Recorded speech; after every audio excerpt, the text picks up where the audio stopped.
नमस्ते बच्चों, स्वागत है आपका सरदार वल्लभ भाई Patel English medium school Yawal के ऑनलाइन क्लासेस में। मैं हूं आपकी हिंदी टीचर तृप्ति पंकज पवार और आज हम पढ़ेंगे कक्षा 9वीं की चौथी कविता जिसका नाम है किताबें और जिसके कवि है गुलजार जी। हम सबसे पहले कविता को पढ़ने से पहले हम गुलजार जी का जीवन परिचय जान लेते हैं। गुलजार जी का जन्म स्वतंत्रता के पूर्व भारत में हुआ, जो पंजाब के झेलम जिले में दीना में 18 अगस्त 1936 में हुआ। इनका परिचय ऐसा है, गुलजार जी का मूल नाम संपूर्ण सिंह कालरा है। आप एक कवि, पटकथा लेखक, फिल्म निर्देशक, नाटककार होने के साथ साथ हिंदी फिल्मों के प्रसिद्ध गीतकार हैं। अर्थात उन्होंने अपनी जो साहित्य की रचना हिंदी साहित्य में तो की ही, साथ ही साथ उन्होंने फिल्मों में भी अपने गीतों को प्रस्तुत किया। प्रमुख कृतियां हैं चौरस रात, रावी पार, रात चांद और मैं, एक बूंद चांद, रात पश्मीने की, खराशे इत्यादि। आगे हम पढ़ेंगे पद्य संबंधी, अर्थात उन्होंने जो कविता लिखी है उसके बारे में हम जान लेते हैं। तो कविता ऐसी है कि ये एक नई कविता के साहित्य की है। आधुनिक संवेदना के साथ परिवेश के संपूर्ण वैविध्य को नए शिल्प में अभिव्यक्त करने वाली काव्यधारा है। अर्थात कि आधुनिक जो संवेदना है, आधुनिक जो विचार है,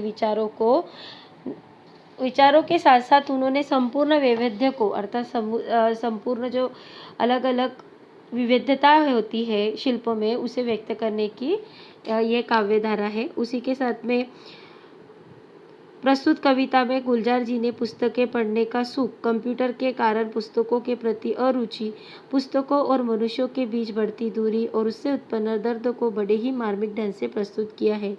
आज का जीवन इंटरनेट का जीवन है, आप सभी जानते हैं। आप पुस्तकों से कम और आपके सोशल मीडिया पर अधिक बातों को आप पढ़ते हैं और जानते हैं। तो इसी से संबंधित कवि ने ये कविता लिखी है और ये कविता उसे बहुत ही अच्छे मार्मिक ढंग से कवि ने प्रस्तुत करने का प्रयत्न किया है। हम पढ़ेंगे कविता को। किताबें झांकती है बंद अलमारी के शीशों से, बड़ी हसरत से तकती है। महीनों अब मुलाकातें नहीं होती, जो शामें उनकी सोहबत में इकट्ठा करती थी अब अक्सर। यहाँ पर कवि कहते हैं झांकती अर्थात देखना, झांकना किसी चीज़ को गहराई से देखना। तो कवि कहते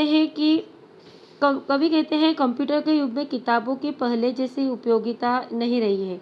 अब तीव्र मानसिकता का चित्रण करते हुए कवि कहते हैं कि आजकल किताबें अलमारियों में रखने भर की चीज़ हो गई है। अर्थात अलमारी में केवल सजाई जाती है उसे। शीशों में जैसे हम सजा के रखते हैं, अलमारियों के जो कांच के शीशे होते हैं अलमारियों में लगे हुए, उसमें हम केवल उसे एक जो सजाने की चीज़ होती है उसकी तरह सजा कर रखते थे।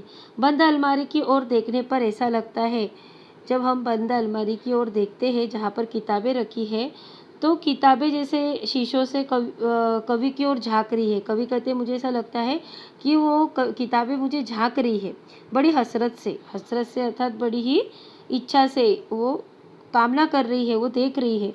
वे कामना करती है कि उन्हें बाहर निकाल कर कोई पढ़े। उन्हें ऐसी इच्छा होती है कि हम किताबों को भी किसी ने हाथ में लेकर पढ़ना चाहते हैं।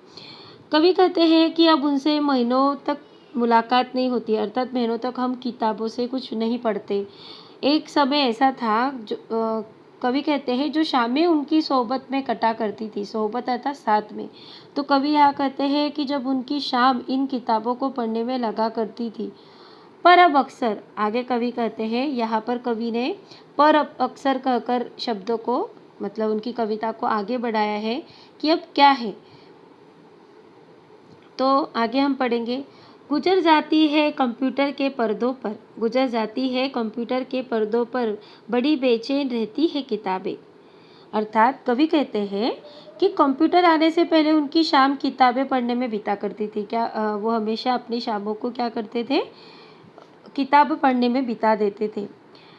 बड़ी बेचैन रहती है कंप्यूटर पर। अब क्या हुआ है, किताबें कंप्यूटर के पर्दों पर बड़ी बेचैन रहती है किताबें पर। अब क्या हो गया है कि कंप्यूटर आ गया है, तब से कंप्यूटर भी हम पढ़ लेते हैं किताबों को। अगर हमें कुछ पढ़ना हो तो हम किताबों को उस पर ही पढ़ लेते हैं, इसलिए इनकी शाम कंप्यूटर के पर्दों पर बीतने लगी है। अब क्या होता है कि जो लेखक जब किताबें शाम को पढ़ते थे, अब वो कंप्यूटर में ही किताबों को देखकर पढ़ने लगे।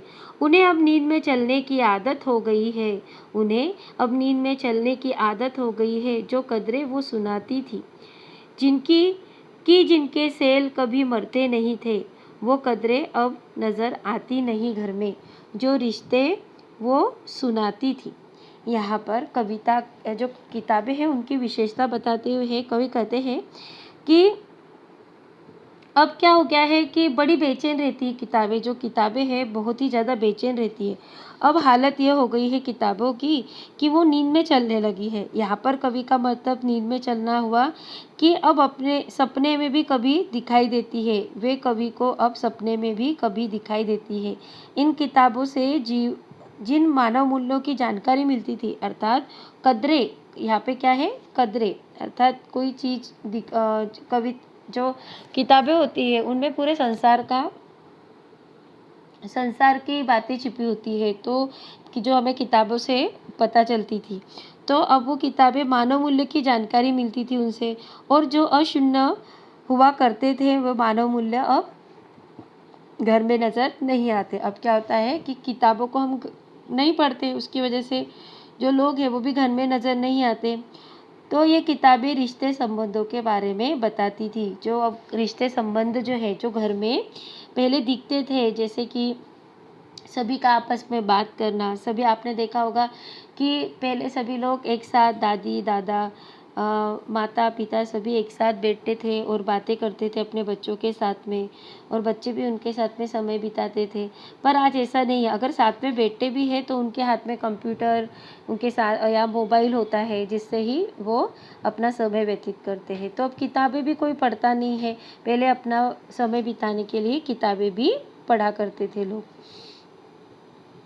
अब यहाँ पर है आगे, वह सारे उधड़े उधड़े हैं, वह सारे उधड़े उधड़े हैं, कोई सफ़ा पलटता तो एक सिसकी निकलती है। कोई सफ़ा, यहाँ पर सफ़ा तथा पन्ना, कई लफ्ज़ों के मानी गिर पड़ते हैं, कई लफ्ज़ों के मानी गिर पड़ते हैं, बिना पत्तों के सूखे टुंड लगते हैं, वो अब सब अल्फाज का मतलब होता है शब्द, जिन पर अब कोई मानी नहीं उगते। इसको हम फिर से पढ़ेंगे। वह सारे उधड़े उधड़े हैं, कोई सफ़ा पलटता तो एक सिसकी निकलती है, कई लफ्ज़ों के मानी गिर पड़े हैं, बिना पत्तों के सूखे टुंड लगते हैं, वो सब अल्फाज जिन पर अब कोई मानी नहीं उगते। कवि कहते हैं कि किताबों की प्रशंसा करते हुए वो कहते हैं कि ये किताबें रिश्ते संबंधों के बारे में बताती थी। हमेशा नई नई बातें बताना, उसी के साथ कुछ ज्ञान की बातें हमें देना। वे सारे संबंध अब क्या हो गए हैं, उधड़ गए हैं, अर्थात टूट गए हैं, अर्थात वो बातें अब हमें पता नहीं चलती। अब वे उन किताबों का कोई पन्ना पलटते हैं तो उनकी हालत देखकर उन्हें रोना आ जाता है। यहाँ पर सफ़ा पलटता, यहाँ पर दिया है ना, सफ़ा पलटता, इसका अर्थ होता है कि सफ़ा पलटने का अर्थ क्या होता है, पन्नों को पलटना। तो यहाँ पर पन्ने को पलटने से कवि कहते हैं कि जब मैं कोई भी पन्ना किताबों का पलटता हूँ तो उनकी हालत देखकर क्या होता है, सिसकी अर्थात रोना आ जाता है। कई लफ्ज़ों के मानी गिर पड़े हैं, अर्थात अब क्या होता है कि जैसे ही वो पन्नों को पलटते हैं तो कई शब्द के अर्थ फटकर गिर पड़े हैं, अर्थात लफ्ज़ों के मानी अर्थात शब्दों के अर्थ जो वो किताबों में होते थे वो क्या हो गए, अब गिर गए हैं, फट गए हैं पन्ने, तो उसकी वजह से वो अर्थ भी गिर गए हैं। बिना पत्तों के सूखे टुंड लगते हैं, वो सब अल्फाज अर्थात शब्द इन पन्नों से कई शब्दों के अर्थ फटकर गिर पड़ गए हैं, ऐसा कवि ने कहा। उसके बाद उन्होंने कहा, बिना अर्थ वाले शब्द ऐसे दिखाई दे रहे हैं जैसे वो बिना पत्तियों वाला कोई ऐसा ठुंड हो जिस पर अब कोई अर्थ नहीं उगने वाला, जिन पर अब कोई मानी नहीं है। अर्थात अब वो ऐसे पत्ते हैं, ऐसे पत्तियों की तरह दिख रहे हैं जिसका कोई ठुंड ना हो, अर्थात जिसका कोई अर्थ ना हो। अब वो अल्फाज, क्योंकि अगर किसी शब्द से या किसी पूरे वाक्य से अगर कोई शब्द निकल जाता है या मिट जाता है तो हमें उस पूरे वाक्य को समझने में तकलीफ होती है। वैसे ही जब किताबों के पन्ने फट जाते हैं तो हमें उस चीज़ को समझने में, जो किताब में लिखी है उसे समझने में हमें तकलीफ होती है, ऐसा कवि कह रहे हैं। आगे कवि कहते हैं, जुबां पर जो जायका आता था जो सफ़ा पलटने का, जुबां पर जो जायका अर्थात टेस्ट हम बोलते हैं ना, या जो एक अलग सी हम स्वाद बोलते हैं उसे, जायका अर्थात स्वाद। तो जायका आता था जो सफ़ा पलटने के बाद, यहाँ पे सफ़ा का अर्थ हमने पहले ही लगा लिया है जिसका अर्थ है पन्नों को पलटना। ठीक है, तो कवि कहते हैं कि आगे, अब उंगली क्लिक करने से बस झपकी गुजरती है, बहुत कुछ तह ब तह खुलता चला जाता है पर्दे पर, किताबों से जो जाती राब्ता था कट गया है। फिर से हम पढ़ेंगे, जुबां पर जो जायका आता था जो सफ़ा पलटने का, अब उंगली क्लिक करने से बस झपकी गुजरती है। अब यहाँ पे लेखक कहते हैं कि कवि कहते हैं कि जब हम पुस्तकों को या किताबों को पलटते थे तो एक जिस प्रकार एक हमारी जब जबान पर या जीभ जिसे हम बोलते हैं उस पर एक अलग ही स्वाद जब हमें पता चलता है, वैसे ही हम किताबों के जब पन्ने पलटते तो हर अलग एक नई बात हमको पता चलती थी। पर अब ऐसा नहीं हो गया है। हम जब कंप्यूटर का केवल एक बटन को दबाते हैं जिसे हम इंग्लिश में क्लिक कहते हैं, यहाँ पर उसी शब्दों को लेखक ने इस्तेमाल किया है। तो वो कहते हैं कि जब कंप्यूटर, अब क्या होता है कि किताबों के पन्ना पलटने से ज़्यादा हम उस बटन को क्लिक कर देते हैं या उस बटन को दबा देते हैं तो क्या हो जाता है कि कंप्यूटर के पृष्ठ पलटने लगते हैं झपकी गुजरते ही, अर्थात आँखों के बंद होते से या आँखों की पलकें जब पलक झपकती है उसके पहले ही, पलक झपकने से पहले ही क्या हो जाते हैं, पन्ने पलट जाते हैं कंप्यूटर में किताबों के। अब आगे है, बहुत कुछ तह ब तह खुलता चला जाता है पर्दे पर। अब कवि यहाँ पर कहते हैं कि गुलजार जी कहते हैं कि पर्दे पर मनचाहे ढंग से एक के बाद एक कोई भी पृष्ठ खुल जाता है, जैसे ही हम ये कहते हैं, किताबों से जो जाती राब्ता था कट गया। इसके कारण लोगों का किताबों से बना हुआ निजी संपर्क क्या हो गया है, अब टूट गया है। राब्ता अर्थात संपर्क का होना, संपर्क है आपस में, जो उनका एक अलग प्रकार का संपर्क था किताबों और इंसानों का, अब वो टूट गया है। कवि कहते हैं आगे, कभी सीने पे रख के लेट जाते थे, कभी सीने पे रख के लेट जाते थे, कभी गोदी में लेते थे, कभी घुटनों को अपने रिहल की सूरत बनाकर नीम सजदे में पढ़ा करते थे, छूते थे जबी से वो सारा इल्म तो मिलता रहेगा आइंदा भी। अब यहाँ पर मैं एक एक समझाऊंगी। कभी सीने पे रख के लेट जाते थे, कभी गोदी में लेते थे। यहाँ पर कवि कहते हैं कि कवि किताबों के संपर्क के बारे में बताते हैं कि इतना उनसे किताबों से संपर्क था कि वो कभी छाती पर पढ़ते पढ़ते ही लेकर सो जाते थे, कभी गोदी में रख लेते थे। आगे कहते हैं, कभी घुटनों को अपनी रिहल की सूरत बनाकर नीम सजदे में पढ़ा करते थे। कवि कहते हैं कि कभी अपने घुटनों को रिहल की तरह बनाकर, एक हम बोलते हैं ना टेबल है ना, उसी तरह बनाकर पुस्तक पर रखकर आधा माथा टेक कर पढ़ते थे। मतलब हम आधा माथा उसके ऊपर टेक देते थे किताबों पर और पढ़ते थे। वो छूते थे जब भी से वो सारा इल्म तो मिलता रहेगा आइंदा भी। कवि कहते हैं कि उसे माथे पर चढ़ाते थे हम, जब हम उसे मस्तक पर चढ़ाते थे किताब को पढ़ने से पहले, हम उसे एक भगवान के रूप में मानकर उसे मस्तक से भी लगाते हैं। तो कवि कहते हैं कि उसे माथे पर चढ़ाते थे ताकि भविष्य में हम उससे क्या कर सके, ज्ञान को प्राप्त कर सके। आगे पढ़ेंगे। मगर वो जो किताबों में मिला करते थे सूखे फूल, मगर जो वो किताबों में मिला करते थे सूखे फूल और महके हुए रूखे, किताबें गिरने उठाने के बहाने रिश्ते बनते थे, उनका क्या होगा वो शायद अब नहीं होंगे। कवि कहते हैं किताबों के साथ कुछ रोचक बातें भी जुड़ी होती थी। यहाँ पे लिखा है ना कि किताबों में मिला करते थे सूखे फूल, जो हम, हाँ, कोई अच्छी से फूल होता है जो हम किताबों में रख देते हैं। किताबों में कभी कभी किसी के लिए फूल या संदेश पत्र भी रख देते थे।